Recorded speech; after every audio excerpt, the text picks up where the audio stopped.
नमस्कार दोस्तों, आपके अपने चैनल जीवन शक्ति और भक्ति में आपका बहुत बहुत स्वागत है। शनिवार की व्रत कथा। एक समय स्वर्गलोक में सबसे बड़ा कौन के प्रश्न पर नवग्रहों में वाद विवाद हो गया। विवाद इतना बड़ा कि परस्पर भयंकर युद्ध की स्थिति बन गई। निर्णय के लिए सभी देवता देवराज इंद्र के पास पहुंचे और बोले, हे देवराज, आपको निर्णय करना होगा कि हम में से सबसे बड़ा कौन है। देवताओं का प्रश्न सुनकर देवराज इंद्र उलझन में पड़ गए। इंद्र बोले, मैं इस प्रश्न का उत्तर देने में असमर्थ हूँ। हम सभी पृथ्वीलोक में उज्जैनी नगरी में राजा विक्रमादित्य के पास चलते हैं। देवराज इंद्र सहित सभी ग्रह उज्जैनी नगरी पहुंचे। महल में पहुंचकर जब देवताओं ने उनसे अपना प्रश्न पूछा तो राजा विक्रमादित्य भी कुछ देर के लिए परेशान हो उठे, क्योंकि सभी देवता अपनी अपनी शक्तियों के कारण महान थे। किसी को भी छोटा या बड़ा कह देने से उनके क्रोध के प्रकोप से भयंकर हानि पहुंच सकती थी। अचानक राजा विक्रमादित्य को एक उपाय सूझा और उन्होंने विभिन्न धातुओं स्वर्ण, रजत, कांसा, ताम्र, सीसा, रांगा, जस्ता, अभ्रक व लोहे के 9 आसन बनवाए। धातुओं के गुणों के अनुसार सभी आसनों को एक दूसरे के पीछे रखवाकर उन्होंने देवताओं को अपने अपने सिंहासन पर बैठने को कहा। देवताओं के बैठने के बाद राजा विक्रमादित्य ने कहा, आपका निर्णय तो स्वयं हो गया। जो सबसे पहले सिंहासन पर विराजमान है वही सबसे बड़ा है। राजा विक्रमादित्य के निर्णय को सुनकर शनि देवता ने सबसे पीछे आसन पर बैठने के कारण अपने को छोटा जानकर क्रोधित होकर कहा, राजा विक्रमादित्य, तुमने मुझे सबसे पीछे बैठाकर मेरा अपमान किया है। तुम मेरी शक्तियों से परिचित नहीं हो। मैं तुम्हारा सर्वनाश कर दूंगा। शनि ने कहा, सूर्य एक राशि पर 1 महीने, चंद्रमा 2.25 दिन, मंगल 1.5 महीने, बुध और शुक्र 1 महीने, बृहस्पति 13 महीने रहते हैं, लेकिन मैं किसी राशि पर 7.5 वर्ष तक रहता हूँ। बड़े बड़े देवताओं को मैंने अपने प्रकोप से पीड़ित किया है। राम को 7.5 के कारण ही वन में जाकर रहना पड़ा और रावण को 7.5 के कारण ही युद्ध में मृत्यु का शिकार बनना पड़ा। राजा, अब तू भी मेरे प्रकोप से नहीं बच सकेगा। इसके बाद अन्य ग्रहों के देवता तो प्रसन्नता के साथ चले गए, परंतु शनिदेव बड़े क्रोध के साथ वहां से विदा हुए। राजा विक्रमादित्य पहले की तरह ही न्याय करते रहे। उनके राज्य में सभी स्त्री पुरुष बहुत आनंद से जीवन यापन कर रहे थे। कुछ दिन ऐसे ही बीत गए। उधर शनि देवता अपने अपमान को भूले नहीं थे। विक्रमादित्य से बदला लेने के लिए एक दिन शनिदेव ने घोड़े के व्यापारी का रूप धारण किया और बहुत से घोड़े के साथ उज्जैनी नगरी पहुंचे। राजा विक्रमादित्य ने राज्य में किसी घोड़े के व्यापारी के आने का समाचार सुना तो अपने अश्वपाल को कुछ घोड़े खरीदने के लिए भेजा। घोड़े बहुत कीमती थे।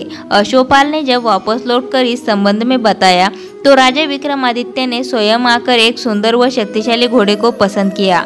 घोड़े की चाल देखने के लिए राजा उस घोड़े पर सवार हुए तो वह घोड़ा बिजली की गति से दौड़ पड़ा। तेजी से दौड़ता घोड़ा राजा को दूर जंगल में ले गया और फिर राजा को वहां गिराकर जंगल में कहीं गायब हो गया। राजा अपने नगर को लौटने के लिए जंगल में भटकने लगा, लेकिन उन्हें लौटने का कोई रास्ता नहीं मिला। राजा को भूख प्यास लग गई। बहुत घूमने पर उसे एक चरवाहा मिला। राजा ने उससे पानी मांगा। पानी पीकर राजा ने उस चरवाहे को अपनी अंगूठी दे दी। फिर उससे रास्ता पूछकर वह जंगल से निकलकर पास के नगर में पहुंचा। राजा ने एक सेठ की दुकान पर बैठकर कुछ देर आराम किया। उस सेठ ने राजा से बातचीत की तो राजा ने उसे बताया कि मैं उज्जैनी नगरी से आया हूँ। राजा के कुछ देर दुकान पर बैठने से सेठ जी की बहुत बिक्री हुई। सेठ ने राजा को बहुत भाग्यवान समझा और खुश होकर उसे अपने घर भोजन के लिए ले गया। सेठ के घर में सोने का एक हार खूंटी पर लटका हुआ था। राजा को उस कमरे में छोड़कर सेठ कुछ देर के लिए बाहर गया। तभी एक आश्चर्यजनक घटना घटी। राजा के देखते देखते सोने के उस हार को खूंटी निगल गई।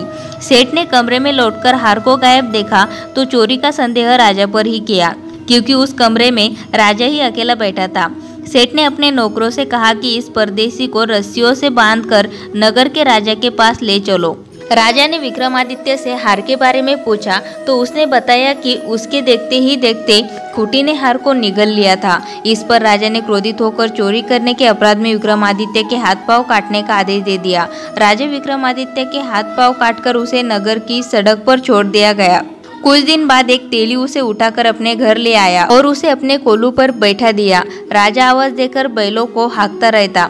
इस तरह तेली का बैल चलता रहा और राजा को भोजन मिलता रहा। शनि के प्रकोप की 7.5 पूरी होने पर वर्षा ऋतु प्रारंभ हुई। राजा विक्रमादित्य एक रात मेघमल्हार गा रहा था कि तभी नगर के राजा की लड़की राजकुमारी मोहिनी रथ पर सवार उस तेली के घर के पास से गुजरी। उसने मेघमल्हार सुना तो उसे बहुत अच्छा लगा और दासी को भेजकर गाने वाले को बुला लाने को कहा। दासी ने लौटकर राजकुमारी को अपंग राजा के बारे में सब कुछ बता दिया। राजकुमारी उस मेघमल्हार से बहुत मोहित हुई, अतः उसने सब कुछ जानकर भी अपंग राजा से विवाह करने का निश्चय कर लिया। राजकुमारी ने अपने माता पिता से जब यह बात कही तो वे हैरान रह गए। रानी ने मोहिनी को समझाया, बेटी तेरे भाग्य में तो किसी राजा की रानी होना लिखा है, फिर तू उस अपंग से विवाह करके अपने पाँव पर कुल्हाड़ी क्यों मार रही है। राजकुमारी ने अपनी जिद नहीं छोड़ी। अपनी जिद पूरी करने के लिए उसने भोजन करना छोड़ दिया और प्राण त्याग देने का निश्चय कर लिया। आखिर राजा रानी को विवश होकर अपंग विक्रमादित्य से राजकुमारी का विवाह करना पड़ा।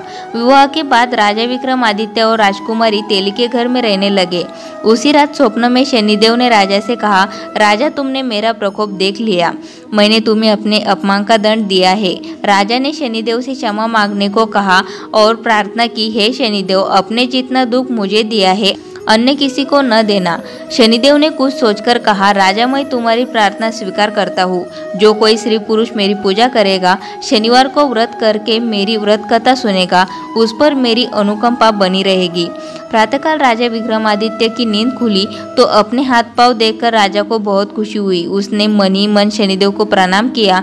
राजकुमारी भी राजा के हाथ पांव सही सलामत देखकर आश्चर्य में डूब गई। तब राजा विक्रमादित्य ने अपना परिचय देते हुए शनिदेव के प्रकोप की सारी कहानी सुनाई। सेठ को जब इस बात का पता चला तो दौड़ता हुआ तेली के घर पहुंचा और राजा के चरणों में गिरकर क्षमा मांगने लगा। राजा ने उसे क्षमा कर दिया क्योंकि यह सब तो शनिदेव के प्रकोप के कारण हुआ था।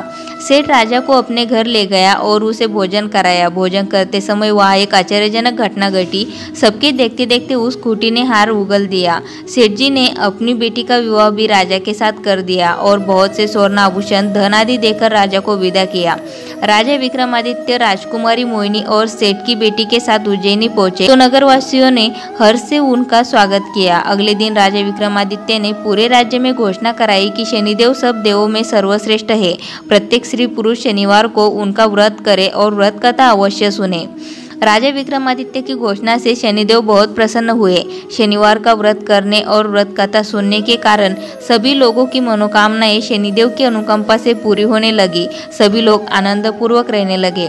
दोस्तों, वीडियो अच्छी लगी हो तो वीडियो को लाइक ज़रूर करें और इसी तरह की वीडियोस आपको मिलती रहे उसके लिए चैनल को सब्सक्राइब करके बेल आइकन को ज़रूर प्रेस करें।